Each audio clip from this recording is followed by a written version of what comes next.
Cotton. Mr. Feinberg, you've already mentioned in your opening remarks and your exchange with Senator Wicker the importance of revitalizing our defense industry. One important tool the department has is the Defense Production Act, going back decades, but unfortunately it's frequently struggled to effectively use the Defense Production Act. The previous administration used it for non-critical needs like so-called green energy. What are your thoughts on how we could reform the Defense Production Act and use it more effectively to jumpstart our defense industry? Yes, Senator, thank you. It's a great tool for us. I think we have to combine some of our top people at the Pentagon with private sector capability and look at the kind of things that we really need with urgency, speed, of course, a lot of due diligence, but not crushing due diligence, which takes us 6 months, a year and a half, which often happens in those kind of programs. Got to go faster, got to realize the threat, got to put the right people who can go faster. Thank you. I appreciate that, and I agree. And especially when you get to the subcomponent level in industry, there's a lot of challenges with supply.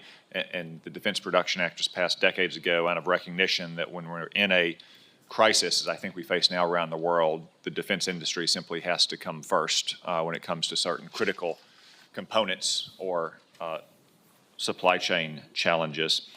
You identified China as the most serious threat we face, certainly the most serious long-term threat we face. I completely agree with that.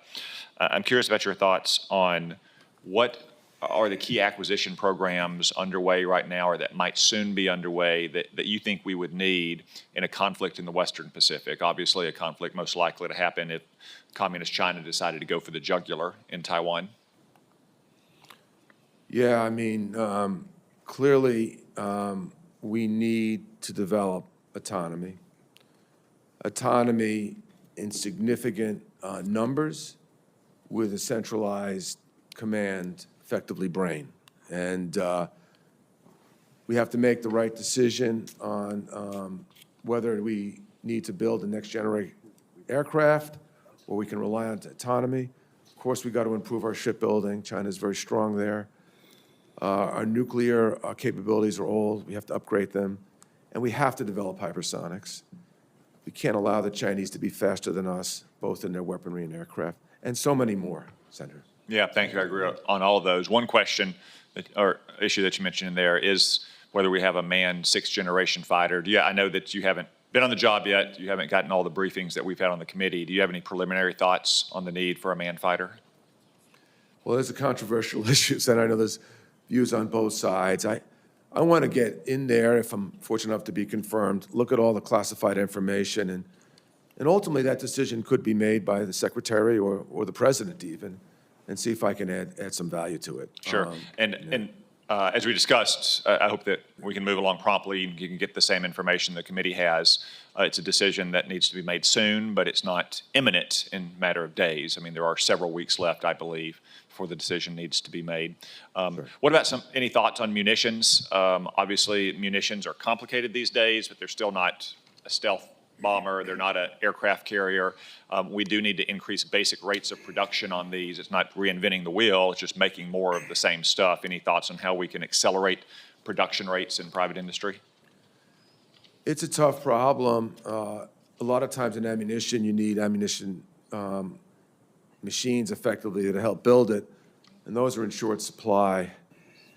You know, my hope is, if I am confirmed, that for each of these shortages, get in there, look at the specific facts, go over it in detail, understand the weaknesses, and come up with a detailed operating plan. And my humble opinion, often in the past, maybe some of the senior civilian leadership in the Pentagon, maybe not as deep into the detail of these. Every operating entity has all sorts of detail you got to get into.